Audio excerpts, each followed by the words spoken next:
In the early morning of March 1st, 1990, the offices of the board game company Steve Jackson Games were raided by the United States Secret Service. They arrived without warning before the workday began. Once inside, they broke locks, tore open filing cabinets, and stole jelly beans. Although no arrests were made, they confiscated every computer and hard drive in the building, along with hundreds of floppy disks and even a pair of printers, claiming they were all evidence in a serious crime. But it would be almost a year before anyone would learn what that crime actually was, and the truth came as quite a surprise to everyone involved, including the district court judge who'd been assigned to the case. What's up, everyone? I'm Sublight Drive, and today I'm going to tell you about the raid on Steve Jackson Games and the censorship of GURPS Cyberpunk. When I started research for this video, I figured it would be a fun case of mistaken identity and the comedy of errors that ensued. The truth is a much more complicated story about real-life hackers, the Wild West era of the internet, the Illuminati, and the birth of the Electronic Frontier Foundation. Now, most of my content is me making model spaceships, but about a year ago I took some time to talk about the history of an unusual model kit. There's no kit this time, but to stay on theme, I'm going to be telling the story while I build a miniature brutalist building, perfect for the setting of a game like GURPS Cyberpunk. Before I start, I should also say that this is a story with a happy ending. The good guys win, the bad guys are humiliated, and their victory has made your life better along with everyone else who's used the internet in the last 30 years. If you're not familiar with Steve Jackson Games, today they're probably best known for Munchkin, a card game that parodies power gaming D&D players. In 1990, though, their flagship product was the tabletop role-playing game GURPS, which stands for the Generic Universal Role-Playing System. GURPS is pretty much what it sounds like. A set of rules for role-playing in any setting you can imagine, from sword and sorcery fantasy to comic book superheroes to a post-apocalyptic wasteland. That spring, in 1990, they were only a few weeks away from publishing their next big expansion, a source book for a dystopian cyberpunk world, appropriately named GURPS Cyberpunk. So all of this raises an obvious question. What in the world was a board game company doing that demanded a dramatic pre-dawn raid? And why was the Secret Service doing it? If we take a peek at the court affidavits, then the justification for the raid was as part of a larger crackdown on dangerous hacker groups, and in particular a criminal organization that had plans to cripple the 911 emergency response system. An employee of Steve Jackson Games was allegedly a member of this cyber-anarchist collective, and had been using the business to distribute a, quote, handbook for computer crime. All of that certainly makes it sound like drastic measures were necessary. Unfortunately, none of it was true. To understand how things reached this point, though, we need to take a few steps back. Actually, a lot of steps back. To 1865 and the founding of the United States Secret Service.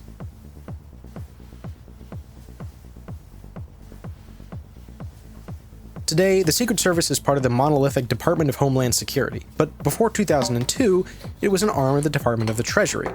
That might seem a bit odd if you're only familiar with them as the dudes who protect the president. And guarding key members of the government is their flashiest role, but it's far from their only mandate. The Secret Service was originally founded in the aftermath of the US Civil War, when counterfeit currency was becoming a serious issue. At the time, the only real police, if you could call them that, were US Marshals, appointed exclusively by local judges to deal with local issues. There was no nationwide system of policing, and besides the Marshals, the closest thing you could find to an investigative police force was runaway slave patrols. So there was no government agency that had the kind of information-gathering capabilities needed to hunt down counterfeiters. The Secret Service was the Treasury's answer to this problem, but in founding it, they sort of accidentally created the United States' first domestic intelligence agency. Although counterfeiting was their main concern, the sheer usefulness of an intelligence agency meant that they started picking up more and more responsibilities, including tackling the president when someone tries to shoot him. When the FBI was founded in 1908, they took over most of the criminal investigation side of things, but because the Secret Service was part of the Department of the Treasury, they got to keep jurisdiction over counterfeiting, and, importantly for this story, all other sorts of financial crimes, like forgery and fraud. They also got to keep protecting the president, but I don't know why. So skip forward about half a century to the invention of computers. And I'm talking the original computers, the kind that take up an entire room, operate on punch cards, and sound like a locomotive. Basically, no individual people owned computers like this. All of them belonged to large institutions that could actually afford them. And when it came down to it, there were really only three groups that would want a machine like that: universities, the federal government, and banks. As computers became more common, people started to link them together across the country via the already existing phone lines, creating the distant precursor to what would eventually become the internet. Banks in particular were excited about this because it meant they could exchange financial information pretty much instantly, but this wasn't without risk. Fraudsters and con men have always been a part of the financial system, and much of the legal framework built up around finance exists as a safeguard against those elements. The Secret Service was investigating computer crime almost as soon as computers existed, because the moment that banks began networking their data together, there were people looking to take advantage of that. But the earliest computer crimes that the Secret Service investigated, when they led to a conviction, were usually for wire fraud. Wire fraud is just defined as any fraud committed through the use of wired communication, which, while it covers a lot of cases, left room for people to get away with theft simply because what they did wasn't technically illegal. So, given the rapidly evolving nature of computer technology, by the 1980s, it was clear that there needed to be laws in place that specifically targeted the misuse of computer networks. This became particularly evident in 1983, when a group of teens, inspired by the movie War Games, hacked into the computer systems of banks and federal institutions across the country, including the Los Alamos nuclear laboratories in New Mexico. Although they did end up causing some damage by accidentally deleting some files, basically nothing else about their behavior was against the law. It wasn't even particularly difficult for them to do, which was especially disturbing to the US government.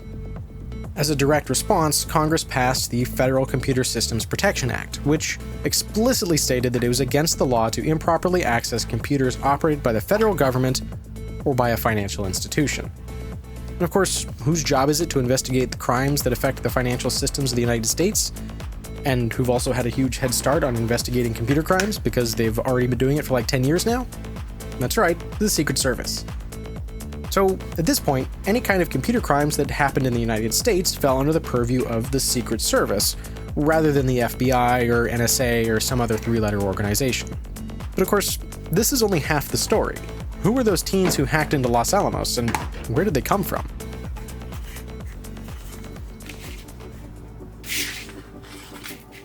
Trying to figure out who the first person to be convicted for computer crime was will only send you down a rabbit hole of technicalities and corner cases of what counts as a computer crime in the first place. You could make a convincing argument that the first cyber attack happened in 1834, when the Blanc brothers, a pair of French financiers, bribed a telegraph operator to send coded messages so they could do insider trading. Of course, the Blanc brothers have basically no connection to the hacker of today, or of the 1990s, as it were. A more promising candidate for first hackers are the boys the Bell Telephone Company hired as switchboard operators in 1878.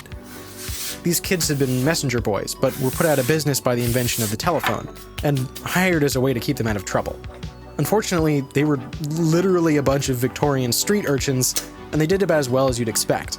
They were rude, had no patience, would pull pranks like randomly connecting people, disconnecting calls, and they even took St. Patrick's Day off without permission. So Bell Telephone replaced them all with young women, and the issues all disappeared. Those boys, though their tenure as phone operators was short, presaged a future of similar behavior from bored teens a century later.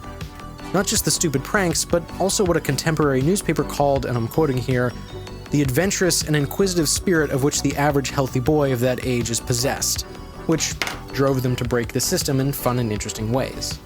But this is a story about computer criminals, and while annoying, stupid phone pranks aren't exactly earning the attention of law enforcement. So we'll skip forward again to the late 1960s.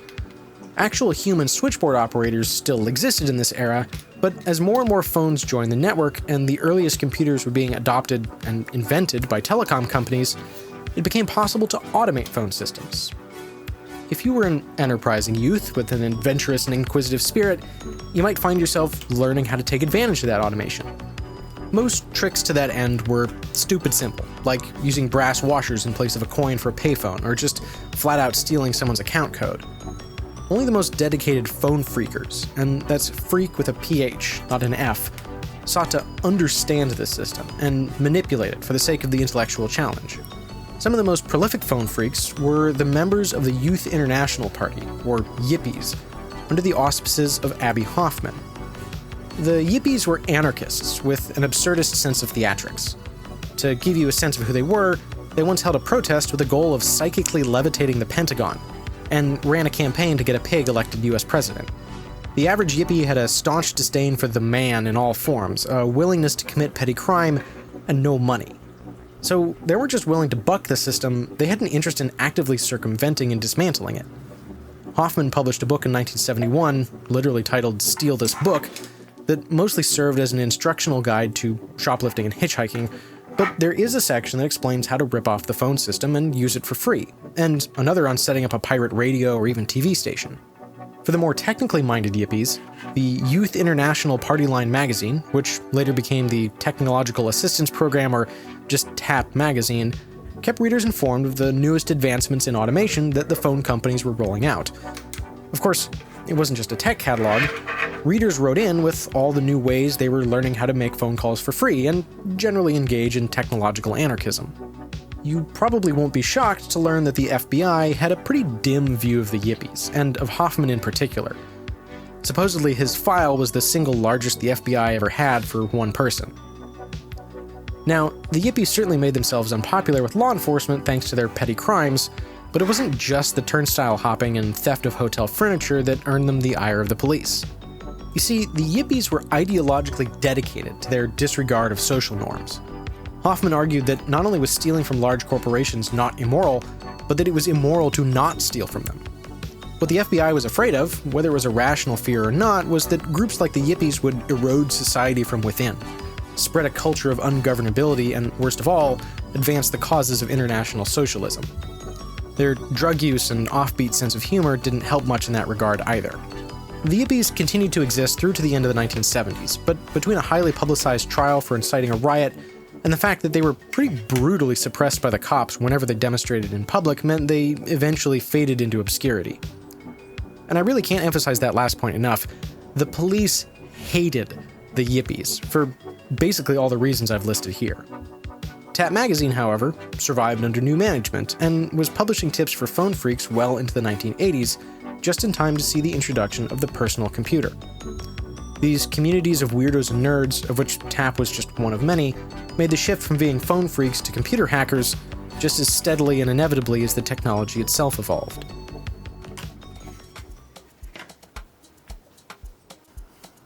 Now, phone freaks, despite the yippies' antics, were limited in the scope of the damage they could cause. For as big and as complicated as the phone system was, it was still just a telephone system. The worst you could do with it was make a phone call for free, or maybe call someone you shouldn't. The computers that were hooked into the phone system, though, were different. All of a sudden, these communities, with their shared anti-authoritarian views, tactical know-how, and a penchant for stupid pranks, had a whole new world of possibility laid out in front of them. Those kids who used their home computers to access the Los Alamos laboratories in 1983 were only the first of a new kind of technological explorer: hackers. Hackers, although they shared much of their ethos and worldview from the phone freakers that came before them, were a generation apart from their predecessors, often quite literally. Although there were a few aging yippies and elder tech zine publishers to pass the torch, the average hacker was somewhere between 16 and 22 years old. Plenty of these kids only had access to the internet through their school or university, and lost interest once they graduated. Any lingering political willpower from the yippie days had been pretty roundly squashed out by the time that hackers were coming onto the scene. They paid lip service to being anarchists, and certainly weren't afraid to express their disdain for the man, but hacker newsletters weren't organizing protests or trying to change the system like the yippies did. Instead, when they weren't sharing cracked video games or swapping tech tips, they were talking about other hackers. Because being a part of these new online communities didn't just mean sharing what you'd learned, it meant bragging about what you'd accomplished.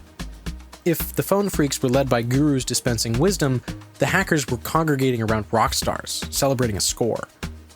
The best of the best went after phone companies like AT&T or the other Children of the Bell breakup, in order to beat the man at their own game.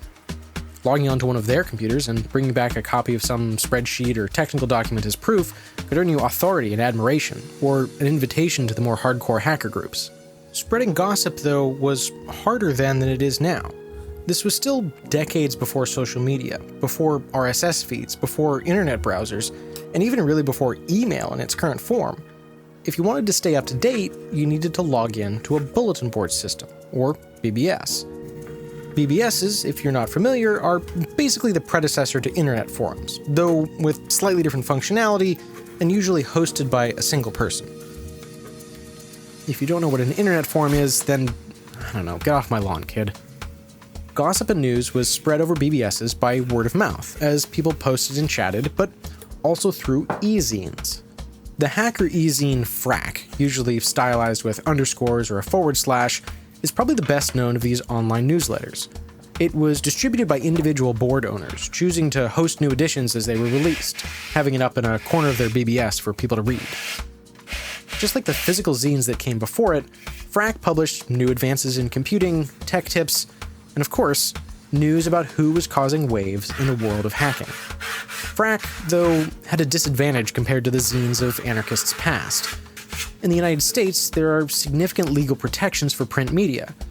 Those laws aren't always respected, of course, but in theory, they're guaranteed by the US Constitution, which lays out rules for assumptions of innocence, privacy, and freedom of speech. It's those exact protections that allowed Tap Magazine or Steal This Book to publish instructions for doing crimes and get away with it. But protections aren't assumed by default. Phone tapping, for instance, didn't have real judicial prohibitions until the Katz v. United States decision in 1967. The law takes time to catch up with technology, and in 1990, the laws as written didn't protect digital publications in the same way it protected print media. That might seem like a ridiculous suggestion today when basically all media is digital, but at the time, an electronic newsletter was an offbeat novelty, floating in uncharted legal waters. That ambiguity meant that when the Secret Service began monitoring Frack and its writers, they could do so much more closely than they could have for a print newsletter. Telecom security people in the FBI were there too, poking around and looking for evidence of anything criminal. And I don't group the feds and the corpos together by accident. Telecom companies provided expertise to and worked closely with law enforcement. In some cases, a Bell or AT&T employee would be the only computer expert in the room when decisions were being made, and they even participated in arrests from time to time. Despite their concerns, though, the Secret Service wasn't doing much beyond closely monitoring Frack. In the late 80s, their strategy for how to deal with the hacker threat was still pretty piecemeal and disorganized, which worked for the e-zine's benefit. For their part, the Frack team were more or less unaware of the legal scrutiny they were under, and continued to gleefully print whatever they wanted without consequence. All of that was going to change, however, in January of 1990. On Martin Luther King Jr. Day of that year, roughly half the United States lost their phone service for around 9 hours. The culprit was a bug in AT&T's recently updated switching system that caused a cascade of failures across the country. For many people, this was the first time they had to reckon with the fact that a computer error, not physical damage or a natural disaster, could have such a significant impact on their daily lives. This wasn't helped by the fact that the cause of the error was, frankly, complicated and technical. There were, of course, rumors that hackers were behind the crash, but AT&T admitted fault pretty much right away. Even so, the implicit threat was there. If a simple error could turn off the phones for half a day, what could a malicious actor do? Even as early as 1987, 3 years before the crash, news programs were reporting on hackers, and the language they used to describe them was telling. One report, helpfully transcribed by Frack magazine, called the users of underground BBSs, quote, electronic gangsters, and compared them to biker gangs or drug cartels, peddling stolen credit card numbers and instructions for homemade explosives. And to be clear, you could find either of those on the right board, but they were neither common nor were they the point. Stolen credit card numbers might be acknowledged as an impressive score, but they were also kind of embarrassing. If you were in it for the money, you were no better than one of the corporate lackeys or jackbooted fascists who comprised the man. Bomb-making recipes were more often than not written by the same teenagers who spread them around. Think that guy you knew in high school who swore he could make napalm with hairspray and rubber cement, not guides for hardened guerrilla fighters. Still, the popular image of a hacker was at best a teen hooligan unconcerned with the privacy and property of others, and at worst a dangerous criminal, capable of destruction on a national scale. So let's step back and consider the perfect storm that's gathering here. You have a small group of kids, maybe a couple thousand across the whole of the United States, who could be considered hackers. What exactly they do isn't well understood by the general public, but there's a perception that they're capable of massive acts of cyber vandalism. The telecom companies don't like them because they interfere with their bottom line and poke around in places they shouldn't. The cops, who lean heavily on telecom companies for expertise, don't like them for their own reasons. Hackers are the ideological offspring of people like Abby Hoffman and other anarchist thinkers, no better than dangerous gangs who flout societal norms. And indeed, there are a minority of hackers engaged in petty theft and fraud. On top of all that, illegal search and seizure is at best ill-defined when it comes to computers and digital data. You'll never guess where things are heading. And speaking of where things are heading, I'm heading towards selling my own model kits. And by that, I mean I am selling model kits. You can buy them right now. For a few years now, I've had templates available on my Etsy shop, but now I'm also going to be selling these flat packs. They might not look like much, but these 2 sheets are everything you need to build your own Atlas cargo ship. Nernies and Greeblies are not included since kit bashing is part of the fun, but all of the styrene is pre-cut and pre-scribed, ready to snap out and glue together. Of course, my Dart, Kingfisher, Kestros, and Atlas ships are still available as templates, and I've got stickers too, if stickers are your thing. A seriously sincere thank you to everyone who's already bought one. Not only are you helping support me and my work, getting to see all the models that you guys have made is the coolest thing ever, and I love how many modifications, paint jobs, and additions to my designs that you all have made. Alright, and with that out of the way, let's get back to the story at hand.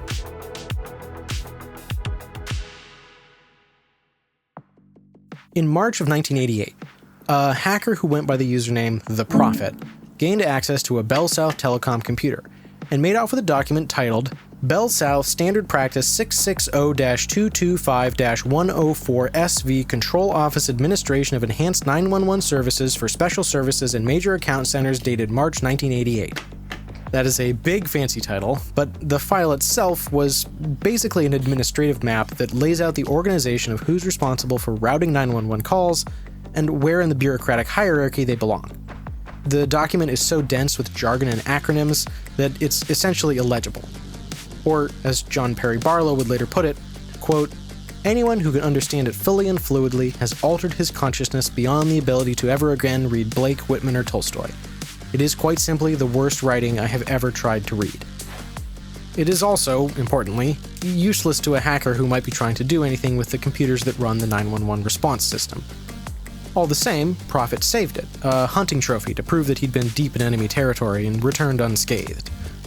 It sat on a server that Prophet had access to for about a year before another hacker, who went by Night Lightning, asked if he could feature it in an issue of Frack magazine. Prophet agreed, though wary of attracting the wrong kind of attention, they chose to remove any personal information of Bell employees and to publish under a pseudonym, accrediting the hack to The Eavesdropper. Although Prophet's name wasn't in the Frack article, it was still a jovial middle finger to the telecoms. Look what we did, we're so much smarter than you. Of course, as we know, that didn't mean that the powers that be weren't paying attention. You see, Prophet was part of a hacker group that called themselves the Legion of Doom, or LOD, after the villains from the Super Friends cartoon. Headed up, appropriately, by a guy who went by the handle Lex Luthor, LOD really was the best of the best, and spent their time on a variety of underground boards, handing out tech tips, bragging about their misdeeds, and generally being a nuisance. LOD did their best to push a policy of non-destructive exploration, but their hangers-on tended to be less scrupulous. One of those followers was a 16-year-old who went by Fry Guy.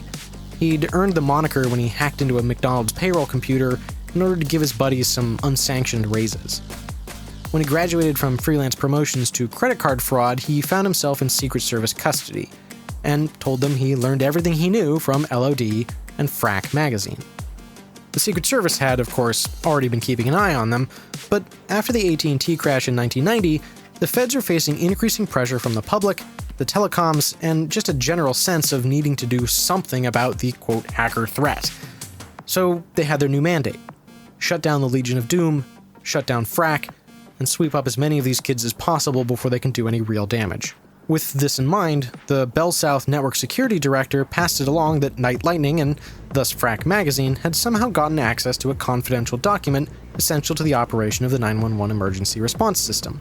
In fact, the value of the document, as calculated by Bell South, was a whopping $79,449, or around $200,000 in today's money. They got to this number by adding up the operating costs of every employee that came in contact with it during its creation, and then throwing in the prices of all the computers used to create it. This is sort of like saying that a 30-second clip from a pirated movie is worth $20 million, because that was the cost to finance the cameras, computers, VFX software, and actors who created it. But all of that didn't matter much to the Secret Service, nor was the fact that the document itself was a glorified flowchart. All they needed, and all they were told by Bell South, was hackers stole a critical 911 document worth tens of thousands of dollars. Anyone who had hosted a copy of this document, which in effect meant anyone who hosted Frack magazine, was now fair game. Night Lightning was one of the first people the Secret Service approached, and after confiscating all of his computers, they arrested him right out of his college dorm room. Knight gave them enough information to track down Prophet, along with 2 other LOD members who went by Leftist and Ervile. They, after receiving a similar treatment as Prophet, gave up other members of the Legion of Doom, including one by the name of Lloyd Blankenship. Lloyd Blankenship, also known by his handle The Mentor, is a fascinating dude in his own right. He's maybe best known as the author of the Hacker Manifesto, and has his own history of run-ins with the law. He's also the only hacker I've introduced so far by his actual real name. It's because, unlike most of the characters in this story who were in their teens in 1990, he was 25 years old. A wizened elder by hacker standards, he had a real job working for Steve Jackson Games. A writer and a game dev there, he was also the sysadmin of a pair of BBSs. One, called the Phoenix Project, was a true blue hacker board, which, naturally, hosted Frack, and he ran it from his personal home computer. The second board was Illuminati, the official Steve Jackson Games BBS. Illuminati, named for a board game, was not a hacker BBS, and the discussions there were the same as can be found on game forums today, sharing strategies, complaining about balance issues, and GMs desperately asking for advice because their players are too dumb to live. But the Secret Service didn't bother to make a distinction between the two BBSs. In their eyes, they were both operated by a known LOD member with a criminal record. This wasn't helped by the considerable overlap between hackers and RPG nerds, and the conspiratorial theming that lent a sinister aura to the Illuminati board. So, on the morning of March 1st, Secret Service agents entered Lloyd Blankenship's house. They confiscated his computer, his wife's computer, hard drives, printers, and phones. They then escorted him to the Steve Jackson Games office, and would have busted down the door if Blankenship hadn't offered them his key. Once inside, they picked the place clean. Any computers that were being used to host Illuminati were taken, along with the ones that contained manuscripts for GURPS Cyberpunk. No one was arrested, detained, or even questioned by the Secret Service agents, who spent several hours emptying the building of anything that they deemed evidence. The next day, Steve Jackson himself, along with his lawyer, visited the local Secret Service headquarters, hoping to get some answers. Instead, the agents stonewalled, said none of the equipment would be returned, gave no explanation for what crime had been committed, and, hilariously, insisted that GURPS Cyberpunk had been confiscated because it was a, quote, handbook for computer crime. The fact that anyone with a passing knowledge of computers, RPGs, or even really basic reading comprehension could refute this was irrelevant. The phrase, "this is real," was apparently spoken multiple times by multiple agents, all of whom I can only assume lacked the aforementioned qualifications. It would take 8 full months before Jackson and his lawyers would learn what had actually motivated the raid. Until then, he and everyone else could only speculate as to why this had happened. The most obvious line of reasoning was that something about GURPS Cyberpunk had aroused the suspicion of law enforcement, and this misconception spread like wildfire. News media and the RPG scuttlebutt alike were reporting things as they saw it. Steve Jackson Games had been shut down for trying to publish a cyberpunk book. Though the business would survive, it came about as close as you can to shuttering. Half the workforce had to be laid off, new computers needed to be purchased or leased, the Illuminati BBS had to be re-established from scratch, and worst of all, GURPS Cyberpunk had to be completely rebuilt from memory, and the few scraps that hadn't been confiscated. Court documents would later establish that between the loss of sales and rebuilding after the raid, the cost to the company was in the tens, if not hundreds of thousands of dollars. In the intervening months, the Secret Service partnered with the FBI, state bureaus, local police, and telecom employees for Operation Sun Devil, a further crackdown on underground BBSs, and more specifically, on members of the Legion of Doom. Sun Devil took place in 15 cities across the United States, but the raids looked pretty similar no matter where they happened. A suburban home would be surrounded and then entered by as many agents as possible as quickly as possible. The hacker in question would be separated from his computers at gunpoint and placed in a side room along with his confused and terrified family. Computer experts would oversee the removal of any electronics more complicated than an alarm clock and anything that could connect to the internet. The homeowners would be told that their child was involved in dangerous hacking activities and that their computer equipment was being held indefinitely as evidence. Once everything had been packed up, they would depart, leaving a shell-shocked teen to try and explain to his parents what had just happened. Sun Devil ended with 25 BBSs shut down and over 40 computers and literally thousands of floppy disks confiscated, but only 3 arrests, 2 of which were for unrelated charges. Because the goal of Sun Devil, and by extension the entire E911 document affair, wasn't to put hackers in prison, it was to suppress them, deprive them of their watering holes, break up the ringleaders, and put the fear of God in the ones who hadn't been hit. It was around this time that John Perry Barlow, who I quoted earlier, started to hear about the raids. Barlow is kind of impossible to describe in a sentence. He was a lyricist for the Grateful Dead, an essayist and a poet, a polyamorous cattle rancher, a political activist, and, as we'll see, an advocate for internet rights. Describing himself as a techno-hippie, Barlow was pushing middle age when he first began posting and chatting on BBSs. He spent most of his time on The Well, or the Whole Earth Electronic Link, which had a sizable deadhead population. It was there that he met Fiber Optic and Acid Freak, 2 hackers who had a tenuous connection to LOD. He was outraged when they were swept up in the crackdown, which he correctly saw as a massive overreach by the police. Sun Devil was a civil rights nightmare, and he wasn't just going to stand by and watch it happen. Fortunately, Barlow had something that the hackers, for all their technical skills, lacked: social skills and connections. The first person to support Barlow's hacker defense initiative was Mitch Caper, the creator of one of the first successful spreadsheet programs, and he agreed to put up the money to back the organization. He was followed by John Gilmore, the guy behind Usenet and a major contributor to GNU licensing. Steve Wozniak, who founded Apple Computers with his smelly marketing guy also named Steve, offered to match any funds contributed by Caper. Before long, they'd amassed a small collection of up-and-coming tech CEOs and Silicon Valley libertarians willing to throw their money and time at what Barlow was calling the Electronic Frontier Foundation. The trial of Night Lightning was the first test of their new foundation, and the prosecution's case rapidly fell apart when EFF lawyers revealed an embarrassing truth. The supposedly $80,000 confidential document Knight was accused of distributing was freely available on request from Bell South. For a modest $13 processing fee, they would mail it right to your front door. In fact, you could find far more sensitive information, technical and otherwise, in a catalog that Bell would sell you for less than $30 if you called them up and asked for it. That same information eventually filtered its way to the court battle between the Secret Service and Steve Jackson Games, who were also being supported by the EFF. Though, in that courtroom, the Secret Service were in the midst of being soundly defeated entirely through their own merits. As a publisher of print media, Steve Jackson Games had significant legal protections against search and seizure under the Privacy Protection Act of 1980. This had apparently not occurred to the agents who'd done quite a bit of both searching and seizing. Judge Sam Sparks, who was overseeing the trial, apparently spent 15 straight minutes chewing out the agent in charge of the raid. In the end, all of the confiscated equipment was returned, though wiped of any data. The courts awarded the company more than $50,000 in restitution, but this was mainly because their rights had been violated.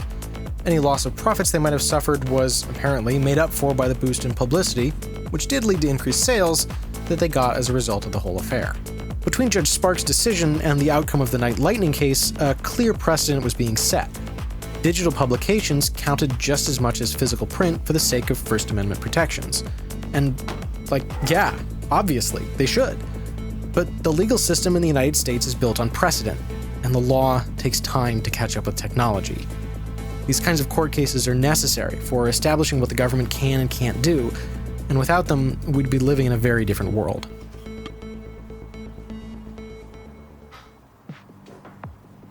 In the years following the first 2 cases, the Electronic Frontier Foundation didn't slow down in the slightest. They would go on to be involved in Bernstein v. United States, which established computer code as a form of protected free speech.